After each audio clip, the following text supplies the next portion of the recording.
অবশেষে গ্রেফতার সাইফ আলী খানের হামলাকারী। বৃহস্পতিবার লাগাতার চলে চিরুনি তল্লাশি। শুক্রবার ধরা পড়ল সাইফ আলী খানের আক্রমণকারী। খবর, একেই সাইফের বাড়িতে সিসিটিভিতে দেখা গিয়েছে।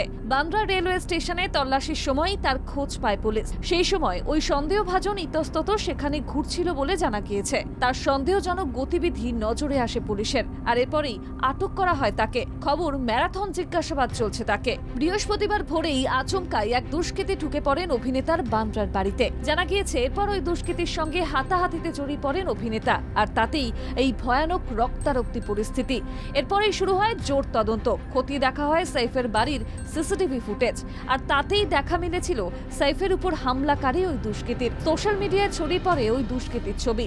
ঘটনায় যে সিসিটিভি ফুটেজ প্রকাশ্যে এসেছে তাতে দেখা যাচ্ছে এক ব্যক্তি রাত 2:33 নাগাদ সাইফ আলী খানের বাড়ির সিঁড়ি দিয়ে নামছেন চোরের মতো, আবার তাকাচ্ছেন সিসিটিভির দিকেও।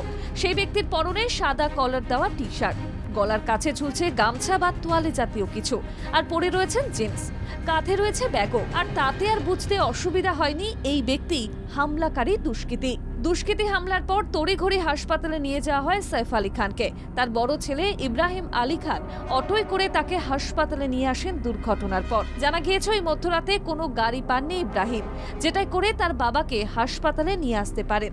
না ছিল ড্রাইভার, না ছিল কোনো গাড়ি প্রস্তুত। তাই তিনি এক প্রকার বাধ্য হয়ে, যাতে আর সময় অপচয় না হয় বা বাবার কোনো ক্ষতি না হয়, তাই সাইফকে অটোয় করেই হাসপাতালে নিয়ে যান তিনি। মুম্বাইয়ের লীলাবতী হাসপাতালে চিকিৎসাধীন রয়েছেন অভিনেতা। চোট এতটাই গুরুতর ছিল যে বৃহস্পতিবার অস্ত্রোপচার পর্যন্ত করতে হয়। তবে বর্তমানে স্থিতিশীল রয়েছেন অভিনেতা। ব্যুরো রিপোর্ট, বাংলা জাগো।